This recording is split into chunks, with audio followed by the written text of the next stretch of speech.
gindeeku di seen émission bi leen seen rajo Afia FM di dégtal samedi de chaque 15 jours bu 16h jotee jàpp 17h gindeeku dina dalal ay ndaw dina dalal itam selon thème bi ñuy waxtaanee ay sociologue ay islamologue ba ci ay médecin seen émission gindeeku fii seen rajo Afia. mbokki auditeur auditrice seen rajo Afia FM ñu ngi leen di nuyu di leen ziar di leen jaajëfal ci safoo beeg faale bi seen rajo Afia di gën a feddali suñu kóllëre ak yéen comme tous les 15 jours samedi bu ci jot ñu teewaat fii waxtaanee lépp loo xamante ni dafa jëm ci wàllum ndaw rawatina ci seen émission bi nga xamante ni moo di gindeeku nag ngeen xam ko muy dox ci actualité comme ni ñu ko defee woon bile passé rek jëm ci lii di coronavirus ak ndaw ñi ban taxawaay lañ ci am tey jii nag ay ndaw lan waaye dañ def de façon spécifique ñoo xamante ni tey ñoom lañ jël xool seen taxawaay ba lan la war a doon ci xeex ñi xeex jàngoro coronavirus te muy ñi nga xamante ni ñooy ay acteurs culturels tey nag ñu fas yéene waxtaan ban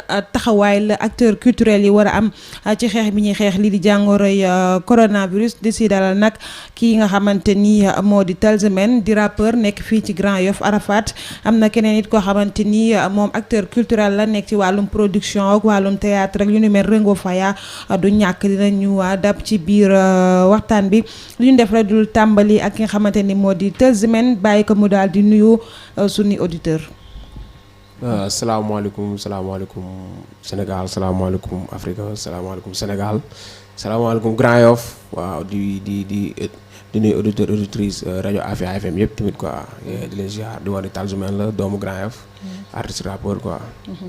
di ko jaajëfal moom Talzmen ci teewaay bi mu teew suñu plateau tey ngir ànd ak ñun si waxtaan bi di fekk fàttali mbokk yi yéen it mën ngeen bokk ci bu ngeen defee 88 628 05 05 88 628 05 05 Talz dañuy commencé fi nga xamante ni moo di coronavirus jàngoro ji mi ngi law kenn mënatu si dara dugg na Sénégal implanté wu na fi jamono ji Dakar nekk mën nañu wax gox bi nga xamante ni fi leen gën a nemmeeku cas yi yéen ngeen di ay acteurs culturels déjà sa première impression ban demee ba Dakar nekk épicentre maanaam fi nga xamante ni coronavirus bi mën na ni fi la samp ay bànqaasam. waaw bon li ñu mën a wax bon d'abord ñu ngi masawu sénégalais yi. voilà di masawu tamit xam nga suñu médecins yi tamit quoi parce que gars yi sonn nañ si affaire yi trop. voilà di wax ni genre feebar bii nii feebar la boo xamante ni mën naa ne comme nekkul xeexu doole quoi xam nga. voilà li ñu war a def mooy ànd ak dal si maladie bi consigne yi nga xam ne moom la nguur gi joxe tamit gars yi def ko xam nga respecté tamit carrément ordre yi gars yi bu joxe. voilà di si masawu tamit xam nga sénégalais yëpp. voilà di si masawu waa àdduna bi yëpp franchement xam nga feebar bi. nekk na feebar boo xam ne daal xam nga sonal na waa àdduna bi voilà te carrément ñu ngi koy dund carrément ñun ñëpp xam nga ni ma koy dundee noonu la ko ñëpp di dundee. voilà franchement xam nga ñu ngi ñaan tamit mu gaaw fi jugee. Grand Yoff amoon fii cas ñuy wax nit ñi na ñëpp dal mais cas Grand Yoff bi ba mu amee en tant que jeune boo xamante ni yaa ngi Grand Yoff lan ngeen def concrètement pour cas boobu bañoon law ci biir askan wi. kaaw Grand Yoff bi man dama siy def ndànk parce que juste mooy rek li may wax quoi boo xoolee sound bi ma génnee sax sama couple noonu laa ko tëjee comme def leen si ndànk nag parce que man bi may dégg loolu noonu.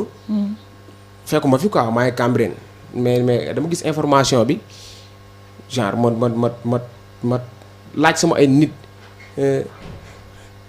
yoo xam ne fi ñu wax ni cas bi fa la am. jege nañ foofu quoi. ma laaj leen ñu ne ma may ñu fii ak suba ne lañ si wax lu leer. si lendemain bi dañu envoyé message comme quoi que ni cas bi ñu wax ne moom Grand Yoff amul. ñu démentir ko. waaw ñu teg ko fan. carrément parce que envoyé nañu ma vidéo benn lien vidéo comme directeur. hôpital Samiou bu ñuy wax.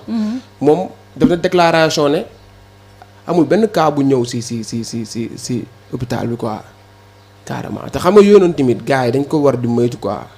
parce que man loolu dafa commencé woon lëndal sama xel tamit ba benn saa nekkatuma sax di suivre cas yi ñuy joxe. comme tey am nañ 20 cas am nañ 12 cas yooyu bàyyiwuma sa xel parce que damay jàpp ni ay fausse information la quoi.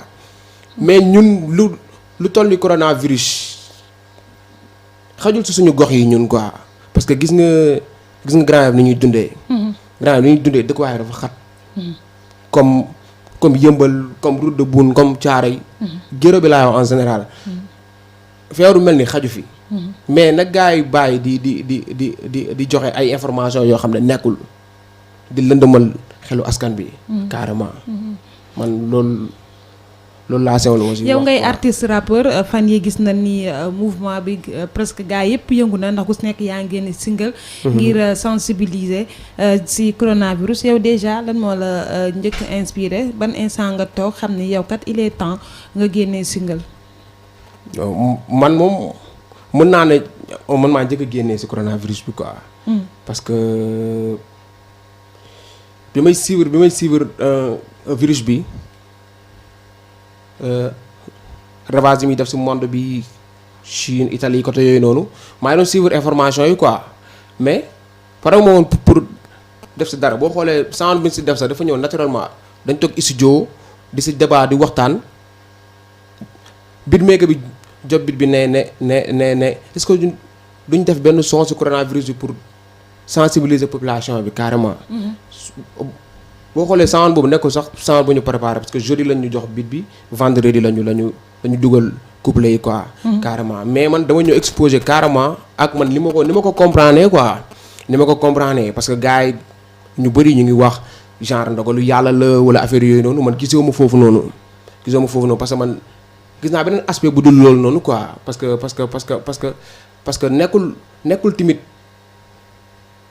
lépp lu gars yi di wane ci kaw rek dëgg la quoi. loolu la Michael Jackson doon wax doon believe the high muy tul di gëm li ñu lay won toujours ci kaw. parce que nekkul li ñu lay won. mooy réalité voilà ñu def son bi génne ko ñu ngi ko génnee le 20 février après c'est la door a gis tamit yeneen artistes yi tamit di ñëw tamit di participer ci combat bi. voilà mu nekk lu nice loo xamante ni xam nga waaw dañ koy saluer quoi parce que combat national la combat. mondial la. ins bi nii quoi. le temps que ñuy continuer waxtaan bi bu dee Bass Cissé son bi jàppandi na rek ñu déglu son bi nga xamante ni Telzemen def na ko ci jàngoroy coronavirus une façon pour lui de contribuer à la lutte mais aussi de sensibiliser. waaw mu mel ni Teuz après son bi du ñàkk balaa émission bi di jeex dina si ñëwaat. mais Teuz rawatina musicien rappeur de façon générale rappeurs yi leen gis ni ñoom vraiment bu ñuy wax un rappeur une musique engagée si rappeurs yi leen ko gis parce que tey booy xool rappeurs yi ñoo génnee son yi nga xamante ni vraiment lii ça c'est typiquement corona mais par exemple ay mbalaxmaan yi en fait bëriwul mbalaxmaan yoo xamante ni tey dégg nga leen ñu wax si coronavirus bi. waaw parce que loolu moom yàgg na ñun boo xoolee ñun yàgg nañ ko kaas sànniwu ma leen xeer nag mais genre lu ñëpp gis la quoi. c'est vrai ñoom problème yu Sénégal yu bëri boo xoolee problème bu fi mënti am rappeurs yi rek nga si dégg ñu si wax. ñooy topp actualité bi. voilà mbalax maa ne dafa mel ni ñoom loolu intéressé wu leen quoi ñoom li leen intéressé toujours mooy homme politique yi ñu mën a woyaan pour mën a am si ñoom dara xam nga concert yi ñu mën a tëgg tuddee ko ay nit pour mën a am lu ñu dugal seen poche moo leen ëppal doole. par rapport ak coono askan bi carrément quoi. parce que am na problème yu bëri yu fi jaar yoo xam ne ñoom dañ ciy teg seen bët.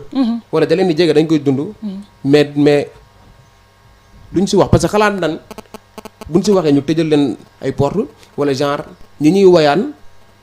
bu ñu dalee seen kaw dootuñu leen jox moo tax position mbalax man ak position hip hop mënul bokk. parce que tey rappeurs yi dañu nekk ay genre nit yoo xamante ni ñoom yaakaaruñu lenn ci kenn quoi ñoom am ak ñaax la ñu yemale mais lépp lu leen yëkkati mooy seen askan quoi. loolu tax mënuñu bokk ak mbalax maan yi. kon le temps que ñuy continuer waxtaan bi dañuy dem déglu son bi nga xamante ni Telzemen doomu Grand Yoff dëkk Arafat def na ko ci coronavirus.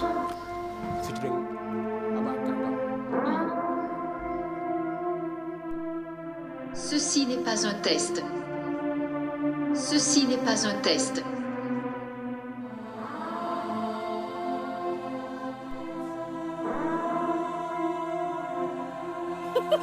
Et toutou. La Covid-19 est la maladie infectieuse causée par le dernier coronavirus qui a été découvert. Ce nouveau virus et cette maladie étaient inconnus avant l'apparition de la flambée à Wuhan en décembre 2019. Peuple du monde, retenez que celui qui habite au secret du Très-Haut repose à l'ombre du Tout-Puissant. Car c'est lui qui te délivre du filet de l'oiseleur. De la Covid-19 terrible, il te couvrira de son plumage.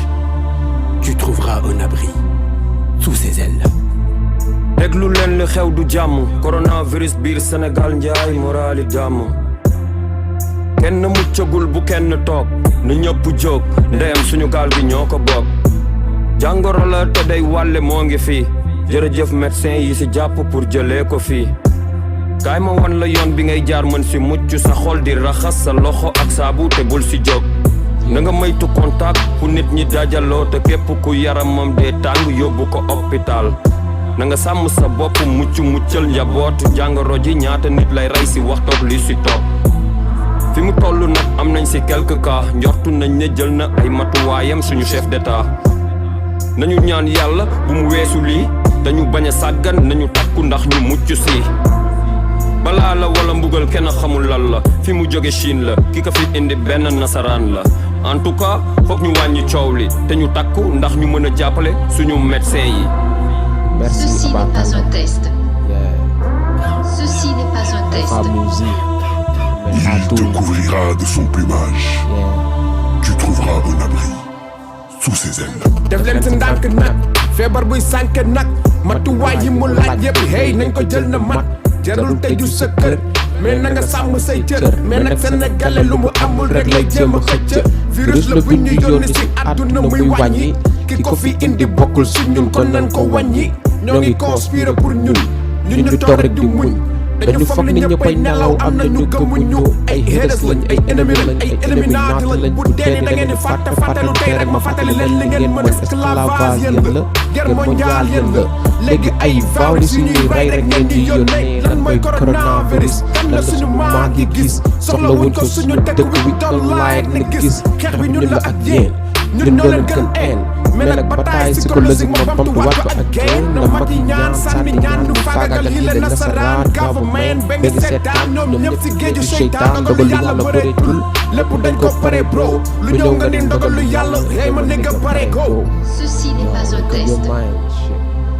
Ceci n'est pas un test. Yeah. Ceci n'est pas un test.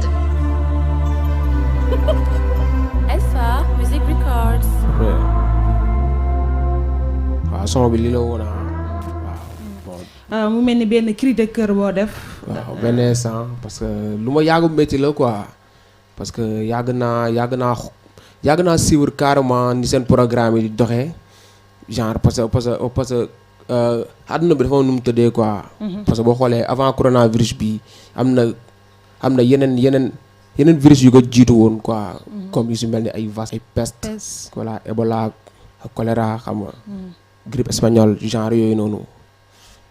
te man yooyu noonu yëpp bi ma gëstoo ba si biir dama gis ni nekkul loo xamante ni genre ndogalu yàlla la carrément xam nga parce que bu nee virus rek parce que lu ñu créé la quoi bokk la comme ay volcan wala ay tremblement de terre wala ay genre cyclone yoo xam ne dañuy ñëw di song dëkk yi wala genre affaire yooyu noonu. loolu moo ko tuddee ndogalu yàlla quoi mais ay virus la yoo xamante ni ñoom dañ koy créé parce que ñoom dañuy suivre seen benn programme bu ñuy wax New World Order mooy nouvel ordre mondial yaa ngi comprendre xam nga ñu ngi ko taxawal en 1776 xam nga Adam Smith taxawal ko xam nga gars yi nekk si di ko suivre yaatu nañ nag bëri na parce que mën naa ne sacrifié nañ ay génération xam nga parce que mën naa ne depuis parce que ñoom lu ñu wax genre 3e siècle avant Jésus-Christ lañu taxawal carrément seen secte boobu si lañ ko jëmal yaa ngi comprendre mais da si am si ñoom ñoo xamante ni ñoom dañu gis ni carrément fii ak comme 21e siècle bi nii lan doon wax quoi. ñu ne carrément entre 2020 ba 2050. àdduna bi genre nit yi nañ bëri quoi ba toll si boo xoolee 9,7 milliards de personnes. léegi ñoom dañu wax ni loolu noonu arrangé wul àdduna bi parce que après nit yi dañuy am problème mu ni ñuy dundee di am problème mu dund quoi carrément xam nga dëkkuwaay après day xat. yaa ngi comprendre léegi man damay poser question àdduna bu yàlla bind ñoom la moo seen yoon parce que yàlla moo bind àddunaam nit ku nekk yàlla dina la jox loo dundee ba sa heure dem bu jotee. c'est vrai décrier nga loolu ci son bi mais tey Sénégal fi mu toll ci coronavirus l'heure est à la sensibilisation bi am na loo xamante ne brossé nga si biir son bi. nga ne taxawaay bi lan la war a doon. non genre li ma parce que man boo xoolee son bi boo xoolee 2 couplets la. premier couplet bi Aba Kanga moo ko def. moom carrément moom moo focaliser wu si ni ñu war a xeexee feebar bi carrément xam nga di wax comme carrément da ngeen war a raxasu da ngeen war di moytu contact yi genre affaire yu mel noonu effectivement loolu lu ñu war a mën a respecter la parce que feebar bi noonu lay duggee nit quoi. carrément mais man mënuma waxee moom si place am peut-être moom su fi toogoon mun na expliquer moom si couplet mais man sama couplet man ni ma ko comprendre foofu laay alerter gars yi comme que ñu moytu yu bëri yi nga xamante ni mi ngi jóge si tubaab bi di ñëw si ñoom comme lu si mel ni vaccin yii nii ñu fiy bëgg a dugal na gars yi def attention si genre affaire yu mel noonu parce que ay genre gars yu mel ni ay Bill Gates ay George Bush père yàgg nañu wax genre affaire yu mel nii. yaa ngi comprendre voilà Antonio Guterres gis nga gars yooyu ñooñu ay seytaane lañ ay genre nit lañ ñoo xamante ni seytaane la ñuy liggéeyal yaa ngi comprendre ñoom lépp lu jëm si diine wala àq ak yelleefu doomu aadama respecté wuñ ko dañuy wax ay genre droit de l'homme wala genre affaire yooyu sax mais gëmuñu ko. yaa ngi comprendre. xam nga man sama sensibilisation. côté boobu la quoi. d'accord ñu gën a bàyyi xel ci lépp loo xamante ni blanc yi ñu ngi koy indil. ñu si def ndànk am na solo Talzmen sunu deuxième invité ñëw na léegi rejoindre ñu si plateau bi Rengo Faya ndeysaan moom nee na heure bi la fàtte woon yaakaar 17h la mais 16h la bu beneen nee jàpp ko bu baax Rengo ñu bàyyi la nga nuyoo. salaamaaleykum Mame Seye maa lay nuyu di nuyu sama co-débatteur. di nuyu auditeur Afia FM yëpp. donc di profité ci occasion bi di jaale waa Sénégal ku fi jógee Golbert Diagne Pape Diouf ak tamit sunu daam boobu noonu génn àdduna donc comme que man maay ambassadeur ONG Touche pas à ma sœur voilà dina baax trop tamit ñu rendre ko hommage ci turu Touche pas à ma sœur yëpp.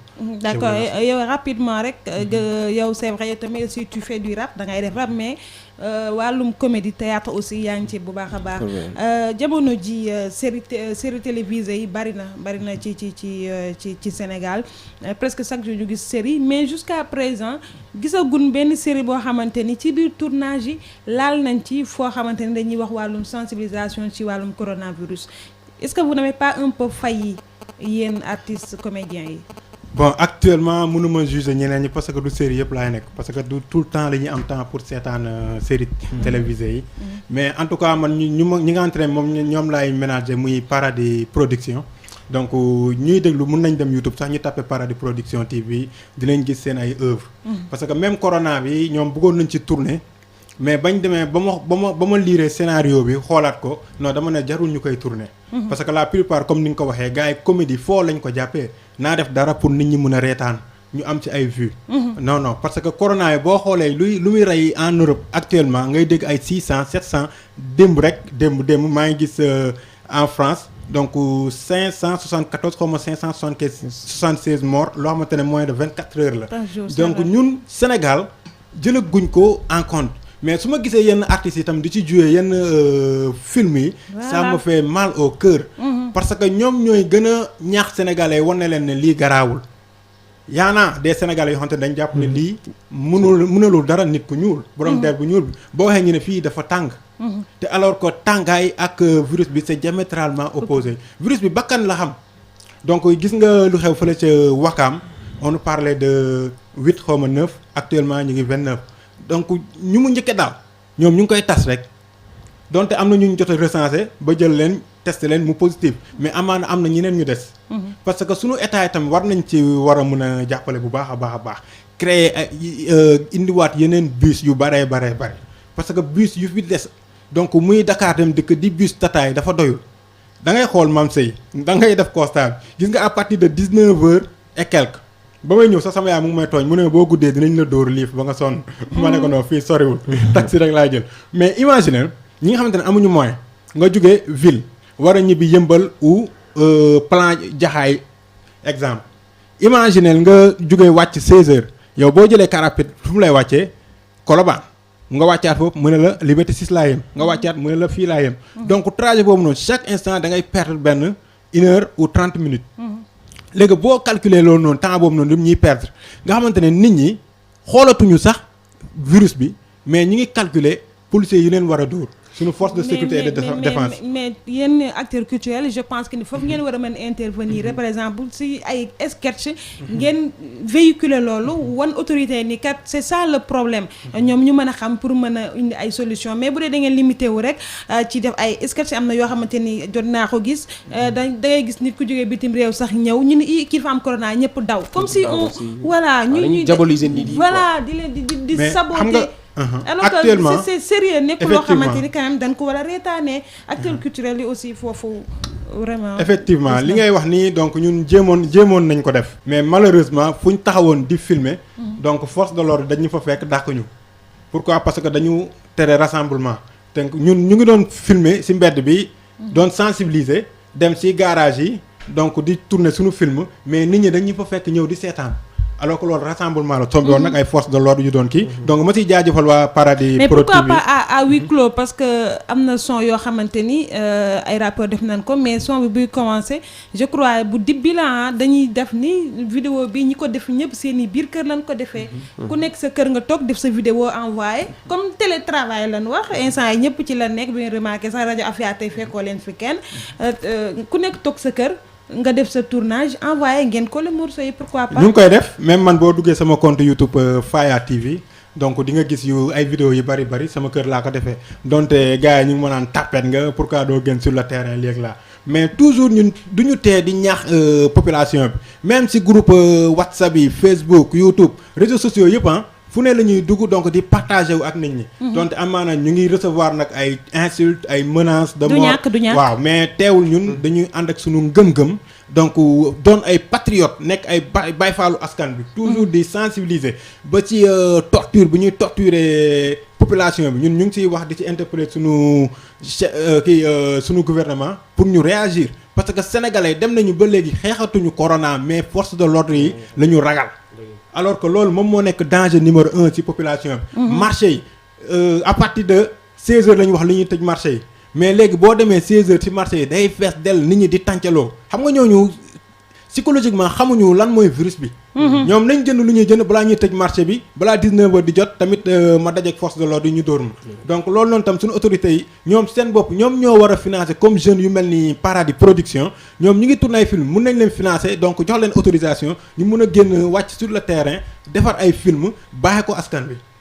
d'accord di fàttali rek mbokk yi seen émission gindeeku tey li ñuy waxtaanee mooy le rôle des acteurs culturels dans la lutte contre le coronavirus maanaam acteurs culturels ñiy yëngu ci wàllum aada moo xam ci wàllum musique te wàllum théâtre ak lu mu mënti doon ban taxawaay leen war a am ci xeex bi nga xamante ni moom la ñuy xeex jàngoro corona ñu dala fi tey koo xamante ni ab rappeur la koo xamante ni day yëngu ci wàllum théâtre di Rongo Foya ak Telzemen Telze damay ñëwaat ci yow mbokk yi 88 628 05 05 ngeen di def bu ngeen bëggee bokk ci émission bi def seeni contribution Telze yow Grand Yoff nga dëkk Grand Yoff wax nga ko sànq gis na ni mu bindoo fan yi nemmeeku naan quand même mairie bi si koñ bu ne am na ay citerne genre yu mu fa teg pour askan wi di raxas seen loxook yooyu est-ce que loolu c'est suffisant pour dimbali askanu Grand Yoff ngir ñu xeex jàngoro corona.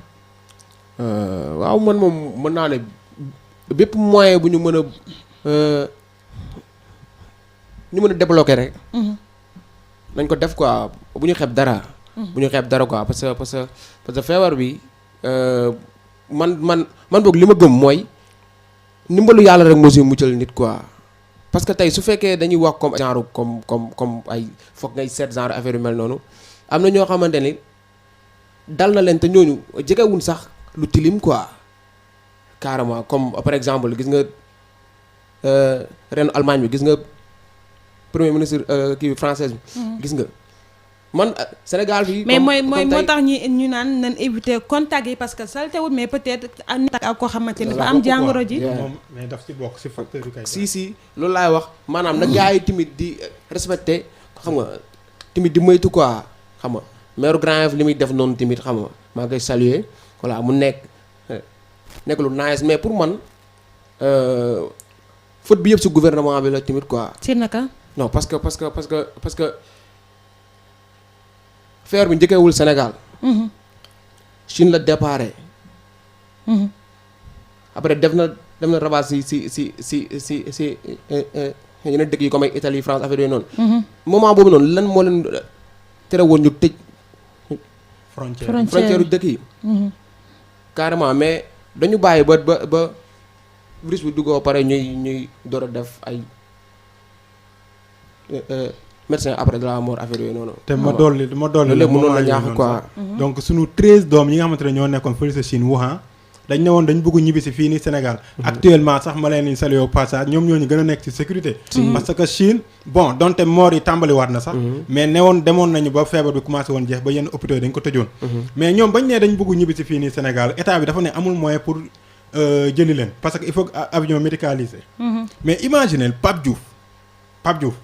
donc moom benn nit la famille am ñoom ñoo ne woon dañ koy jël transféré ko fële sa Nice par avion médicalisé. alors que lu doy ni gouvernement 13 personnes ngeen mënoo leen jëli. donc loolu noonu état war nañ leeral si loolu. donc deuxième chose bi mais est-ce que transporter benn nit ci avion médicalisé ak transporter 13 personnes ci avion médicalisé coût bi c'est le même du benn quand même. benn la rek. mais 13 personnes du dara si pour comme benn la rek parce que avion médicalisé xam nga Pape Diouf kooku sonnoon na. donc mun nañ ne phase terme la nekkoon quoi. voilà ñu koy ñaanal yàlla na ko yàlla xaree aljana. mais bu fekkante ne 13 personnes yooyu noonu dañuy jël place. donc jël place bi dafa am ay médecins yu ñuy àndal médecins yi dañuy équipé wu. ñooñu sonnuñu woon de te feebaruñu woon kenn testé wu leen ba ñu ne dañoo positif donc mënoon nañ leen dugal avion louer avion médecins yi toog ñu indi leen bu ñu leen indee testé leen bu fekkante ne dañoo positif ñu mettre leen quelque part. mun nañ leen dugal benn oto mettre leen benn hôtel. donc mettre leen en quarantaine là-bas. mais ñu bàyyi leen jël moment yooyu noonu amoon na ay chinois. ay français donc comme sama brode bi nu mu ko waxee. ñu bàyyi leen ñuy dugg si. y'avait des chinois yuy jóge Chine di ñëw fii Sénégal ay commerçants yuy jóge Chine di ñëw Sénégal. heureusement ba ñun fu ñu ko gisee sax mooy français bi moom moo ko fi njëkkee dugal ici au Sénégal. mais malheureusement vous les acteurs culturels yéen décrier woo leen ko à temps.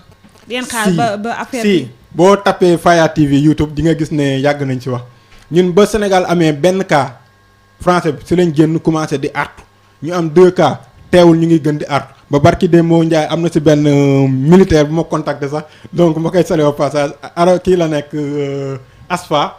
donc mu mënoon critiquer ne yéen droit de l'homme yi yéen a war a wax askan bi dëgg mais yéen a yàq dëkk bi parce que dama njëkk a def benn vidéo di ci clash waa Médina ak waa Guet Ndar pourquoi ñuy xeex ak force de sécurité et de défense yi.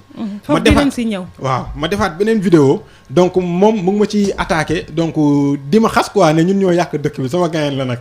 donc pourquoi nee na man may défendre booy yi ñuy massacrer mais xam nga ñu tooñ nit tooñaat la yow da nga tooñ buur dañ la war a jébbal buur bu ñu la jàppee. mais ñu dóor la. filmer la dugalaat ko ci réseaux sociaux yi ñëpp di gis donc tooñ la tooñaat quoi. c'est pas normal. mais quand même Talisman il faut le dire jeunes yi tamit benn instant dañuy saboter ndax bu nee. couvre-feu à 20h. de grâce à 20h ku nekk waroon nga mën a lijjanti li ngay lijjanti avant 20h nga toog sa kër mais di ñaawal policiers yi di leen jaay ne ñun dañuy doxi suñuy soxla ba lii am vraiment jeunes yi tamit benn instant ils ne sont pas conscients. si li ñuy def.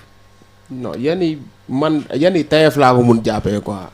yenn yi tayef laa ko mun jàppee xaw ma ñaax yar parce que mënuma comprendre ak lu mënti xew chef de l'État bu taxawee joxe ay ordre li ñu war mooy ñu exécuter xam nga ànd ak dal quoi yaru. mais di xëccoog ay force de l'ordre di force barrage amul benn njëriñ. man mii bi ma jotee information bi jour dama préparé li ma war a def yëpp ma def ko si bëccëg bi moins 20 sama biir nekk la ma fekk. yéen si gën a loolu sax yéen ñi nga xamante ni guddi ngeen di liggéey la plupart du temps.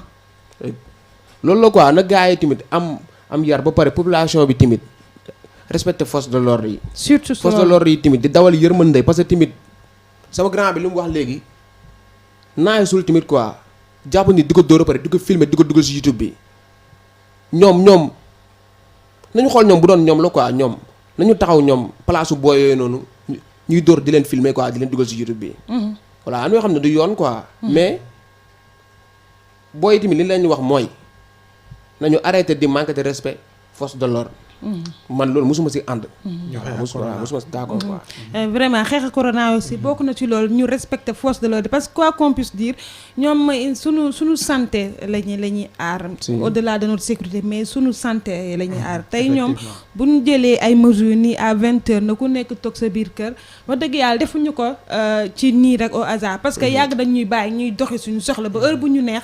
mais tey réew bu ñu nee à 20h couvre-feu dafa am à 20h na ñëpp toog seen kër état d'urgence réew mi am na fu mu toll am na loo xamante ni ci wàllum liberté nit ki amatoo ko rassemblement wak yu ni mel méttiwul war nañ ko mën a muñ ba li ñuy xeex jàll. si war nañ ko war a mën a muñ mooy li ma la wax sànq quoi donc état bi dafa war a créer ay spot mooy comme waa Paradis Prod comme acteurs culturels yi ñi nga xamante ne ñu ngi tourner ay film bu ñu xeeb.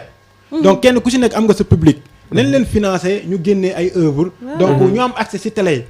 parce que booy tourné nañ benn série boo xamante ne c'est typiquement sénégalais mais pour ñu diffuser ko ci télé c'est tout un problème man mii nii façon télé bu nekk dem naa fa mais buñ ko seetaanee gisuñu ci ay jigéen yu xeesal gisuñu ci ay pooj voilà dañu ne non lii amaluñu benn importance alors que dañ ko war a teg parce que réalité Sénégal yi lay wax donc côté bi ngay waxee laa lay rejoindre ñun suñu état bi lu mu war a def suñu force de sécurité et de défense yi ñu équiper leen man vidéo yi may gis réseaux sociaux yi dama leen yërëm daf leen sacrifier Macky Sall laa wax je pèse bien mes mots. Macky Sall dafa sacrifier force de sécurité et de défense yu nekk ci mbedd mi di xeex ak population ñi nga xamante dañu ñàkk sàmmoonteeg ak yelleefu kii moom li mu teg état d'urgence. parce que mënu ma concevoir policier boo xamante ne takkul masque solul gant di dàkkanteeg nit ki jàpp ko dugal ko ci biir oto bokk ak moom oto bi yóbbu ko. donc et le plus grave dañuy éviter rassemblement mais xale yi dañ leen di ramasse dugal leen ci oto yi entassé leen. voilà yow defaruñ leen prélèvement xamoo lu ko dal yow yaa nekk ak ñoom ba pare bu ñu paree ñoom ñu nekkaat ci seen oto yi regroupé wu ñoom force de sécurité et de défense yi delluwaat camp ba donc bu ñu delluwaatee ci cantonnement bi ñoom ñooy toogaat ensemble di waxtaan partager wu attaque yooyu noonu. bu ñu paree dellu ci seen njaboot yi. donc ñoom tam ci société bi lañ bokk. état bi war na ci jël am na ci part de responsabilité bu mag war na leen équiper. parce que ba may ñëw nii laa seetaan États-Unis donc avant-hier am na 39 morts ay policiers lañ te ñoom seen policiers yi boo leen xoolee dañuy sol casque sol gant ak verre yu ngande nëbb seen bët yi donc dàll yi boo leen xoolee da nga leen di fan comme ay médecins. ñoom policiers yi laa la wax de. alors que ñoom ñeenañ lu ñu leen jox doyul dafa manqué alors que ñun suñu policiers yi xoolal ni ñuy solwee suñu force de sécurité et de défense yi. boo leen xoolee même hôpital SAMU municipal.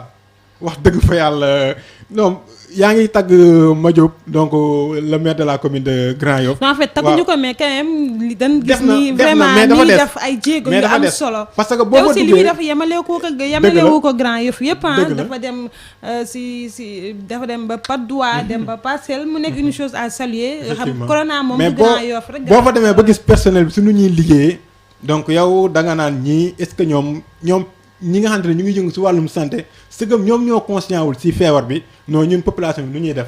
pourtant ñoom ils l'ont décrié wax dëgg yàlla yuuxu leen ko ba sonn ni ñoom amuñu le matériel qu'il faut amuñu les moyens ils ne sont pas en sécurité. mais lu ma leen di conseillé bu fekkente ne ñu ngi déglu émission bi donc li ma leen di conseillé kenn ku ci nekk am nga sa smartphone am nga sa compte Facebook wala YouTube wala WhatsApp. nañu defar vidéo comme ni ko tubaab yi di defee tubaab yi seen gouvernement yi dañ tàmbali woon di leen nax. di wax médecins yi matal nañ sa si matal nañ sa ça ñoom médecins yi ci seen bopp ñoom ñooy defar ay vidéo di ko lancer askan bi di wax manqué nañ li askan bi di ko partager ci réseaux sociaux yi su ko defee ñoom tam ñu ñëw aider leen pourquoi pas ñoom ñu def noonu. mais bu ñu toogee seen rukk boobu ne manqué nañ li manqué nañ la donc loolu noonu du mos a saafarawu. malheureusement Tazmen réseaux sociaux yi jeunes yi ñi ngi koy utiliser pour lutter contre le corona mais de façon ni ñu koy defee daal tegul ci yoon mën naa ko waxee noonu parce que sabotage moom lu mu am rek jaarul ci yoon. waaw si benn côté mais boo xoolee tamit loolu noonu mënul ñàkk parce que sénégalais yi mën naa génération bii nii bu bees bi xamuñu lii quoi voilà mosuñ dund yu mel nii ba pare suñu jiiti tamit préparé wuñ leen si genre yi bu amee. par exemple doguma la état d'urgence bi mujj am Sénégal ça date de 88. yaakaar naa bu boobu ñu bari suñu juddooguñ woon xamuñu état d'urgence xamuñu luy couvre-feu. buñ xëyee tey ni ñu day am c'est vrai war nañ ñu leeral wax ñu mooy lan. ñu bëri gëmuñu ko woon sax ñu bëri gëmuñu woon ni couvre-feu bi day am moo de premier jour yi nga gis booy yu bëri génn parce que gëmuñu ko woon. xamuñu ko. noonu la demee xamuñu ko voilà noonu la demee te loo xamul pour nga respecté ko. day métti quoi. pour man tamit gouvernement bi dañu war a pare si lépp quoi. si lépp parce que lii ni fi xew nii rek war nañu yeesu lu bëri quoi. parce que ñun déjà coronavirus bii nii épidémie yi mu def comme ay France Italie affaire yooyu noonu. bu ko defee fii ñun amuñu doole bu ñu mën a arrêté. yàlla na si yàlla musal. feebar boobu noonu. xam nga at yii la si ginnaaw. gouvernement bi engagé woon na fi xaalis na day xeex terrorisme. Sénégal attanul terrorisme. yaa ngi comprendre attanul genre affaire yu mel nii. sa waaye li mu waroon njëkk a def président de la république mooy mu def comme ay Vladimir Poutine yu mel nii bu amee si dëkk nga tëj sa frontière kenn du dugg kenn du génn parce que déjà yonent bi sax. bu soon wax xadis yu mel noonu. ne mbas bu amee si dëkk bi mu amee bu fa kenn dugg. bu fa kenn génn. waaw bu fa kenn génn.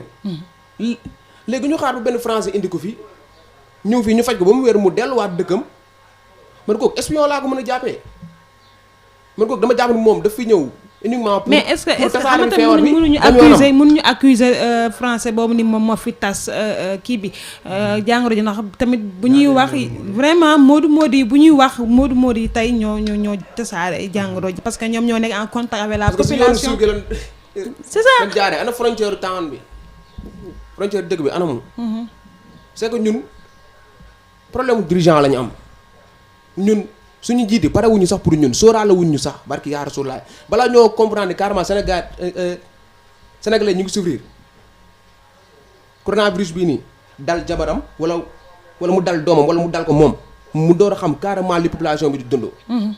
mais li ñuy wane nii si kaw ni di sol ay masques yi gëmuñu ko sax.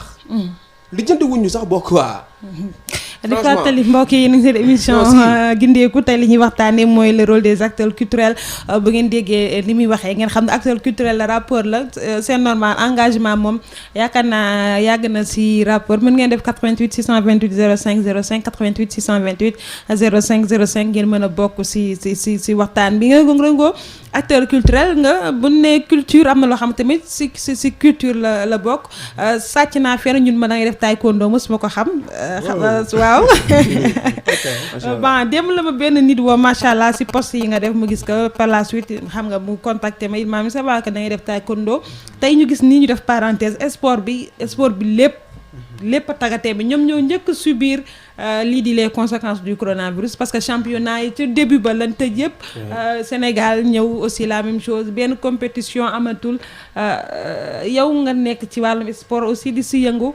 waaw effectivement je suis un taekwondo ceinture noire deuxième dan donc di profito di saluer waale waa Seku Mbal taekwondo yëpp ak sama club taekwondo Team Fire taekwondo mu ngi nekk Liberté 6.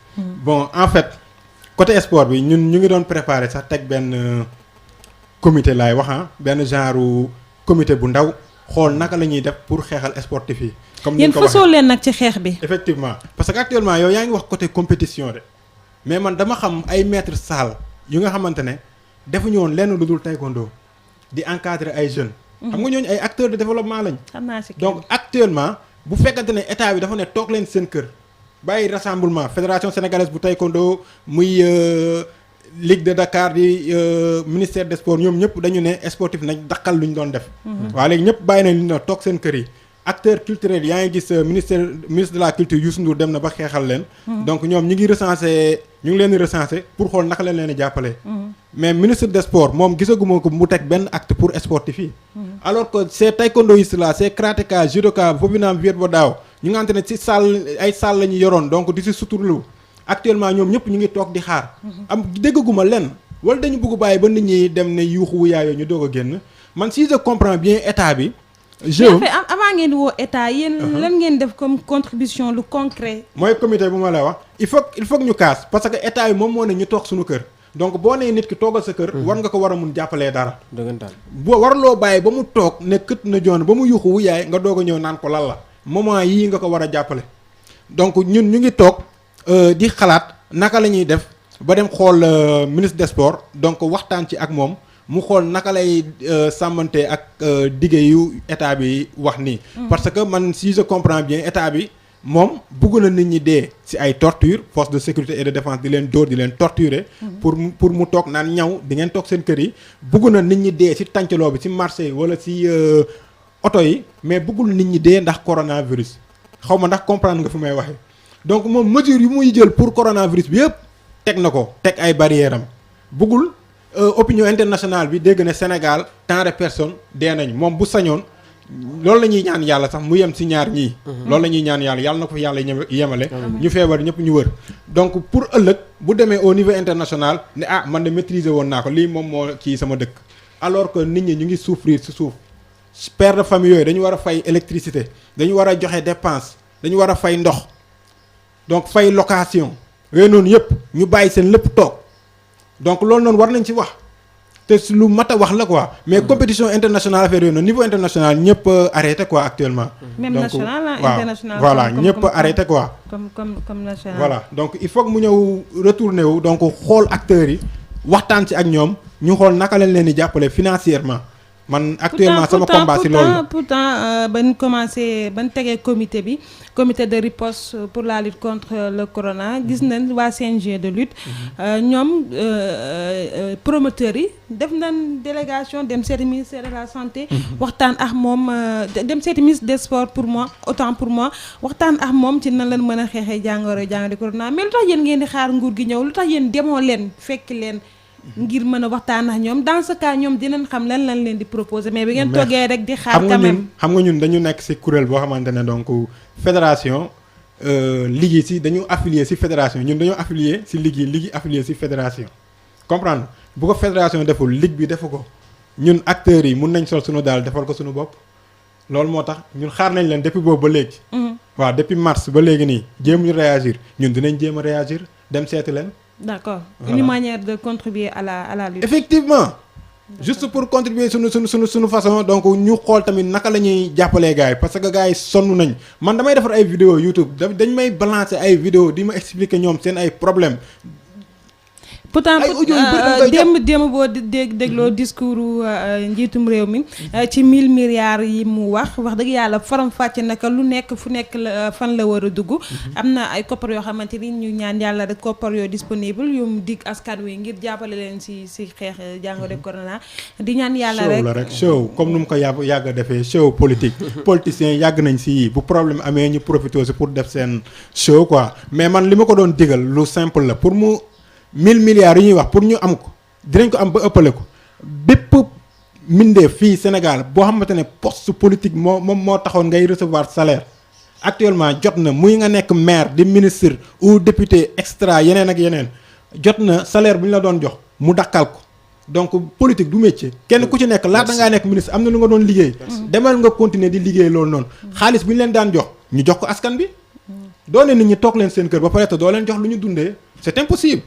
D'accord message yu mel nii la ñuy bëgg ngeen di génn di ko wax askan wi di ko dégg tëls ngir mën see jariñu dañuy tëjee fenn rek koo xamante ni c'est un personnage culturel nit ku siiw la di sensibiliser mais foofu yàlla peut-être sa langue lui a fauché na mu ko waxee baaxul ba askan wi ñu bëri gis ci seen bopp communication bi aussi dafa am solo nit ñi xam nan la ñuy waxee ak parce que tamit du nu la neex nga war a waxee am nga nooy waxee maam Seyda si gis boppam am nooy waxee tëls gis boppam wala rëngoo gis si boppam communication dafa am solo surtout rawatina si nit ñoo xamante ne ay nit ñu siiw lan comme cadre Soumboulou bi moo tax ngay wax exactement waaw man maay jot information yi nag carrément comme voilà comme mais jotuma seetaan vidéo bi carrément moo tax mënu ma si xuus mais comme man feedback yi ma jot si affaire yi jot naa benn vidéo moom bu muy jégaloo quoi mais comme que nangu na ni dafa juum man boog man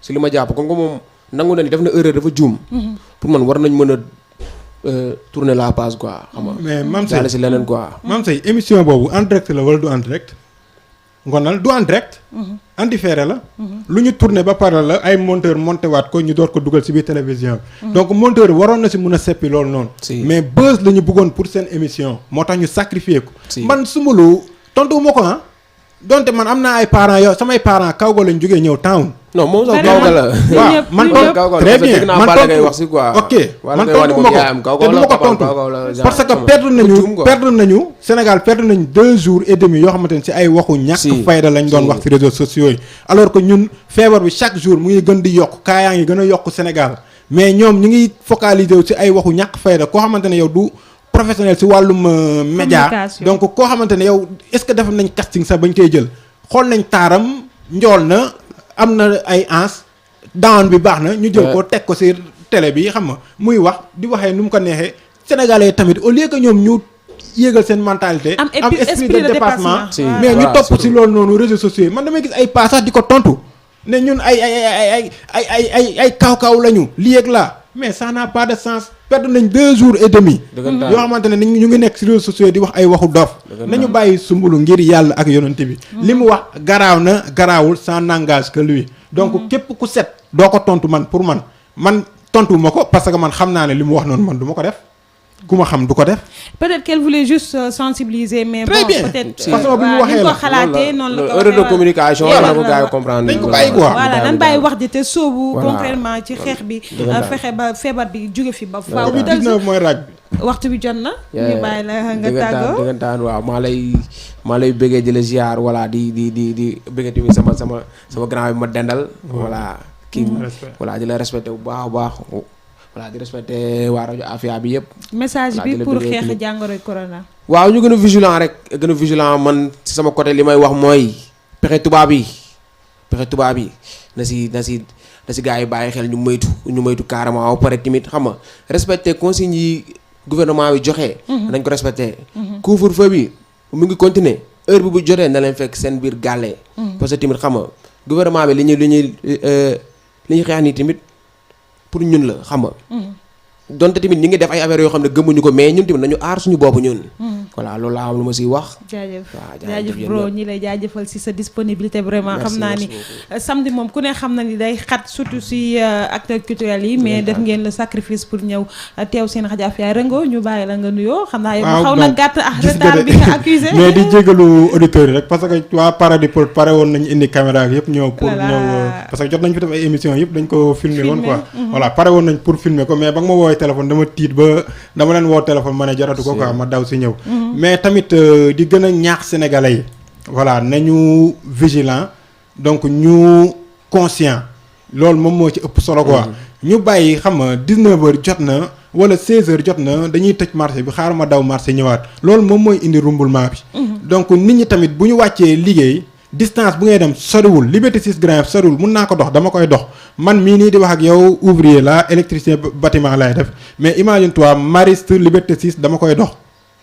Colobane Liberté 6 dama koy dox pourquoi bañ tàncaloo bi ci biir kaar yi parce que da ngay dugg jël sa place toog aisément mais nit day ñëw tàncaloo ci sa wet te doo ko mën a wax wàccal donc mënuma dem ci policier ne ko waxal ñii ñu wàcc kaar bi léegi la je préfère dox parce que xaw ma ñooñu fan lañ jóge exact quoi donc di gën a ñaax sénégalais yi ñu bañ di xeex ak pour appuyer li nga wax ba may gontu si nii bus yi moom taxaw na nee nañ tey gontu ñu may car rapide bi may jël dafa ni 12 personnes lay yab mais dafa yab plein damaa xuloog moom bay wàcc non mënoo ci dara mënuma si dara mais damaa xuloog moom ba wàcc mais boo waxee client yi si boppam ñooy wax yow da nga soxor ñoom ñoo lay attaqué quoi clients yi ci boppam ñoo lay te attaqué. ñoom clients yi ñoo waroon mën a jiitu si xeex boobu. Effectivement. 24 la waroon jël léegi 12 lay jël rayante leen nay jël 12 par la force. mais à qui la faute oto boobu car rapide boobu noonu am na ay forces de sécurité et de défense yu muy romb ci tali bi ñooñu pourquoi pas ñu taxawal ko. gisoon naa au début ñu ngi ko doon def ci tataay na clients yi wàcc ñu amul place ñëpp mais actuellement bàyyiwaat nañu parce que ñoom tamit xëy na dañuy dawal yërmande. mais affaire waru am yërmande lii question de dee la du fiction de comme nu ma ko waxee sam booy. fiction ñëw cinéma waaw xool nit ki imaginer dara bind ko ñu ñëw tourner ko non non kii réalité la booy xool vidéo yi ci WhatsApp bi sa yaram day daw. donc sànq rek laay seetaan benn vidéo Équateur nit ñi seen état bi dafa dem ba croiser bras nee na amatul moyen. nit ñi dañ leen di jël léegi di leen lakk. man sama néew day dee. sama néew day dee ma woote pour ñu jël si ko. mun nañ def 2 ou 3 jours doog a ñëw pour jël si ko te bu fa fanaanee seen dëkk bi dafa tàng léegi nit ñi dañuy teg ay pneu comme manifestation yi ni ñuy def. Afrique du Sud ni ñu doon def apartheid bi di jàpp nit ñi di leen lakk. moment yooyu ñoom foofu lañ toll dañuy teg ay matt jël seen néew teg ko si taal ko. yàlla nañ si yàlla musal. yàlla nañ si yàlla musal. mbokk yi kon ñu ngi leen di jaajëfal si déglu bi te seen émission gindeeku la fi woon tey li ñu doon waxtaanee mooy taxawaayu acteurs culturels yi jëm ci xeex bi ñuy xeex jàngoroy coronavirus di série jaajëfal Tëlzeman nekk fii ci Grand Yoff di rappeur waaye Rengo Faya nekk fa nga xamante ni mooy Liberté 6 moom di rappeur di def comédie di def sport vraiment un homme polyvalent di leen jaajëfal seen teewaay waxtaan bi amoon na solo mbokk yi yéen ñu ngi leen di jaajëfal di leen jox rendez-vous seen beneen émission yi incha allah dans 15 jours. respect si yow. allez les gars merci beaucoup di jéggalu bu baax tamit yow après naa dem suivre sa page YouTube bi quoi. ok incha allah. Faya TV. Seynabou Thiam su ngeen bëggee participer ci seen émission gindeeku da ngeen di woote ci 88 628 05 05 seen émission gindeeku daal mooy gindi xale. bakkan dañu koy teer